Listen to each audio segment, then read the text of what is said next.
मंचर येथील पारिजात हॉस्पिटलच्या वतीने आग्रा ते रायगड या ऐतिहासिक पदयात्रेचे मोठ्या उत्साहात आणि जंगी स्वागत करण्यात आले। छत्रपती शिवाजी महाराजांनी 17 ऑगस्ट 1666 रोजी आग्र्याहून मुघलांच्या नजरकैदेतून धाडसी सुटका करून घेतली। त्यानंतर महाराज ज्या ऐतिहासिक मार्गाने राजगडावर पोहोचले त्याच मार्गावरून नरवीर सरदार पिलाजी गोळे यांचे 14वे वंशज माननीय श्री मारुती आबा गोळे यांच्या नेतृत्वाखाली दरवर्षी ही ऐतिहासिक पदयात्रा काढण्यात येते। आज या पदयात्रेचे मंचर शहरात आगमन झाल्यानंतर पारिजात हॉस्पिटलच्या वतीने पदयात्रेतील सहभागींचे जल्लोषात स्वागत करण्यात आले। यावेळी पारिजात हॉस्पिटलपासून छत्रपती शिवाजी महाराज वेशीपर्यंत पदयात्रेची पवित्र मशाल अभिमानाने नेण्यात आली। या प्रसंगी उपस्थितांना संबोधित करताना भाजपा आंबेगाव तालुकाध्यक्ष श्री हेमंत चिखले यांनी आपले मनोगत व्यक्त केले।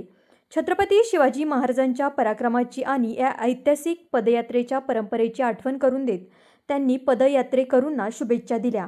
या सोहळ्याला डॉक्टर क्षितिज रघुनाथ काकडे, सौ ज्योत्स्ना काकडे, भाजपा आंबेगाव तालुकाध्यक्ष श्री हेमंत चिखले, श्री अमित बढे यांच्यासह अनेक स्थानिक नागरिक, शिवप्रेमी आणि मान्यवर उपस्थित होते। उद्या राजगड येथे या ऐतिहासिक पदयात्रेचे अंतिम सांगता होणार आहे।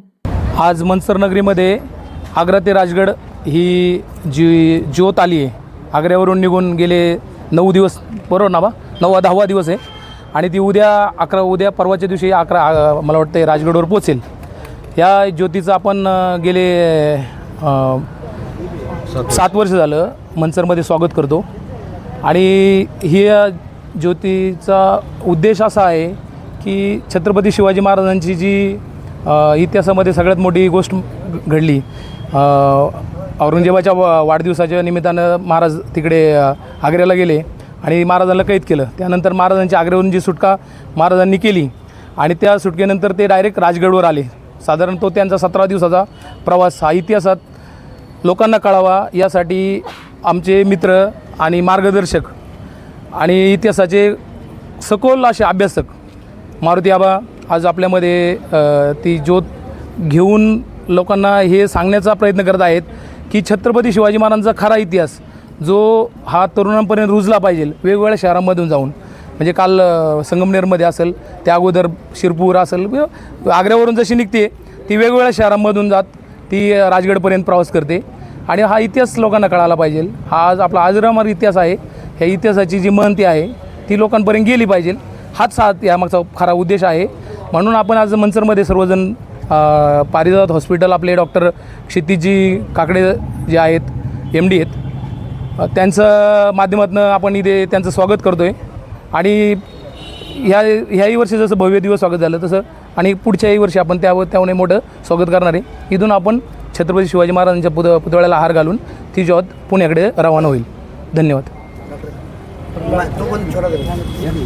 रघुनाथ काकडे, माझी आई ज्योत्स्ना रघुनाथ काकडे आणि माननीय मारुती आबा गोळे यांचा ट्रेकिंगच्या माध्यमातून गेले अनेक वर्षांचा स्नेह आणि संपर्क आहे। मी स्वतःला आणि आमच्या पारिजात हॉस्पिटलच्या परिवाराला अक्षरशः भाग्यवान समजतो की आईच्या माध्यमातून आणि गोळेसाहेबांच्या माध्यमातून आम्हाला अशा व्यक्तींना इथे स्वागत करण्याचं भाग्य मिळतं की ज्यांचे पूर्वज शिवाजी महाराजांच्या सोबत स्वतः काम केलेले नरवीर पिलाजी गोळे यांचे वंशज आमच्यापर्यंत येतात। हे अक्षरशः आमच्यासाठी भाग्याची गोष्ट आहे।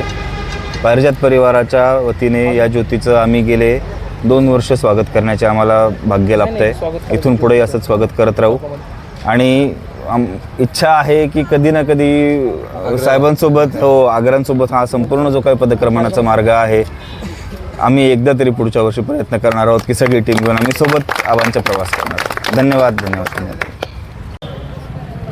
तुम्ही आज आंबेगाव तालुक्यामध्ये जी आग्रा ते राजगड ठीक आहे ज्योत चालवली त्याबद्दल थोडी माहिती द्या। छत्रपती शिवाजी महाराजांची जगप्रसिद्ध आग्र्याहून जी गरुड झेप आहे ती 17 ऑगस्ट 1666ला झाली। ह्याच स्मृतीच्या निमित्ताने आम्ही दरवर्षी आग्रा ते राजगड पायीवारी सायकलवारी करत असतो।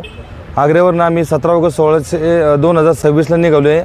1310 किलोमीटरचा प्रवास करत 11 दिवसामध्ये राजगडला आम्ही पोहोचणार आहोत। किती वर्ष झाली ह्या मोहिमेला हे 7वं वर्ष चालू आहे। तुम्ही ह्या गोळे आहात, 14 वंश आहेत, 13 वंश आहेत, त्याबद्दल थोडी माहिती द्या। माझे पूर्वज सरनोबत नरवीर पिलाजी गोळे हे छत्रपती शिवाजी महाराजांच्या पायदळाचे प्रमुख होते. मी त्यांचा 14वा वंशज आहे. नाव काय? मारुती आबा गोळे. किती दिवसाचा प्रवास आहे? हा 11 दिवसांचा प्रवास आहे टोटल. त्याच्यामध्ये किती सैनिक असतात? दररोज संख्या बदलत असते. आजच्या दिवशी जर पकडलं तर साधारणतः 155 ते 160 जण आहेत. साधारण किती दिवस लागतात? 11. हो, 11 दिवसामध्ये आम्ही आग्रा ते राजगड हे अंतर पूर्ण करतो.